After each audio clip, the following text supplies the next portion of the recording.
Niagara College's wine and beer students battled for beverage dominance with the comeback of Caps, Corks, and Forks. The playful competition was held this past Saturday evening, and we have the winning coach joining us in the studio, along with Dean of Culinary Tourism and Beverage, Craig Udale. Craig, I believe Saturday night was round 18, is that right? Yeah, that's right. Tell me about Saturday. As always, it was amazing. We had about 80 students involved. Obviously, the wine and beer teams, but also culinary students, hospitality students. It was an amazing event.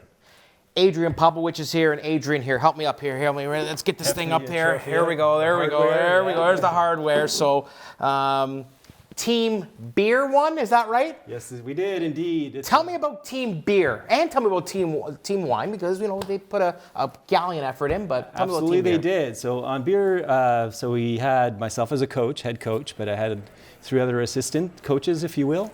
A group of 10 students mixed up through, we have basically 4 terms in the program, 4 semesters, so that they can complete. And we had students from the 2nd, 3rd, and 4th, so it was a nice mix.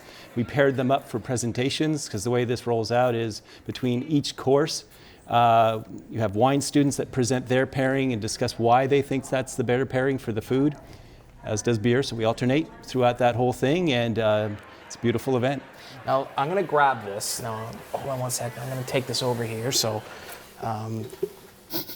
it doesn't smell like beer went in there. Did. Yeah, we did rinse it out. You did rinse it out? Okay, I just want to make sure here. Let's have a look here. We'll show that to the audience at home. That's a really, really nice trophy.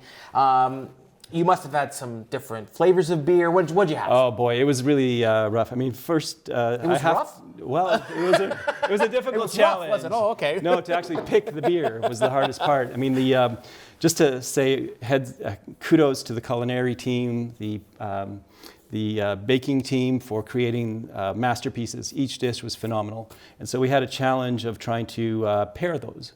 And literally, for each course, there were at least 5 to 10 beers, if you can imagine, that we tried to find to pair. And then honing that down was quite the challenge. How did you do it? Like, what kind of flavors were there? Oh, it was quite diverse. You have everything from, interesting pepper notes or spice notes. You had cream textures. You had all kinds of very challenging things. And for sure, the wine folk just had equivalent challenges as well, because the dishes are very complex, and it's hard to find one true flavor that would come through that you could easily account for. Craig, it's promoted as a friendly competition, but I assume the students must take this pretty seriously? They take it very seriously. Since day one, since the very first competition, there's been a fierce but fun competition between the 2 teams. But they put a lot of work in. This actually takes months of preparation, of decision making. They actually get to do a trial run of the recipes where they get to taste the food, obviously, and make their decisions. But it's a lot of work by them, but they take it very seriously right to the final moment. Now, you also have a few students from other courses that are helping out too, is that right? Yeah, so it's a huge event. It's a dinner for 200, so you can imagine food for 200. There's a beer and wine with every dish, so that's 1,000 plates, 2,000 glasses. So we have about 25 people on the service team. We always have about 10 each on beer and wine. We have students from our course culinary and baking programs preparing the food itself, led by Team Benchmark, our famous restaurant.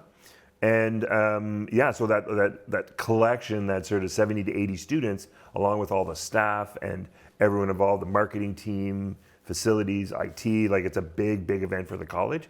And we see people from across the region, and even people coming in from outside the region, getting hotel rooms, making a weekend of it, taking part in the event. So after you do 18 of them, it becomes a really, really sort of well-known event that people look forward to every year. Now, Adrian, Team Beer won, but Team Wine must have put in one heck of a fight. Tell me about what they brought to the competition. Oh boy, I mean, every single year it's always a challenge. And at the end of the day, 5 courses, right? It's a total vote count as opposed to just winning rounds per se.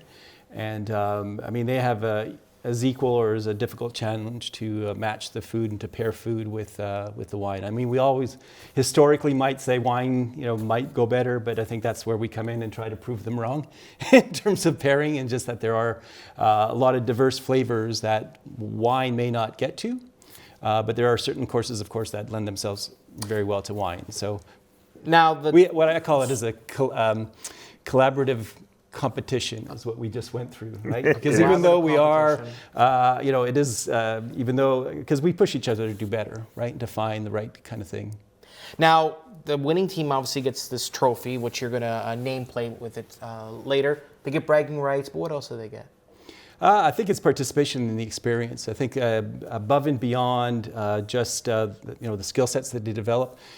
Anyone can make a great beer, anyone can make a great wine. That doesn't mean you're going to be successful later in life in terms of either a brewer or a winemaker.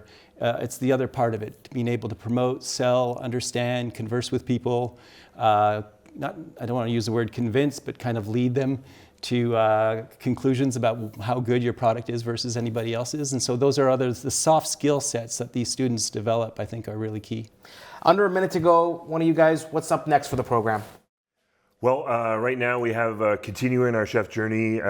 We have Frank Dodd from Trias joining us to be our next chef up. We're working on Project Brew, so on the brew side of things, this April we have our infamous beer festival. 500 people coming to taste literally the final exam brews by our Term 4 graduating brew team.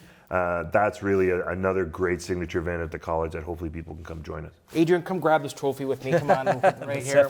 We'll put it up there. And congratulations to Team Beer. Is that right? Team Beer. Thanks, guys. Thank you very much.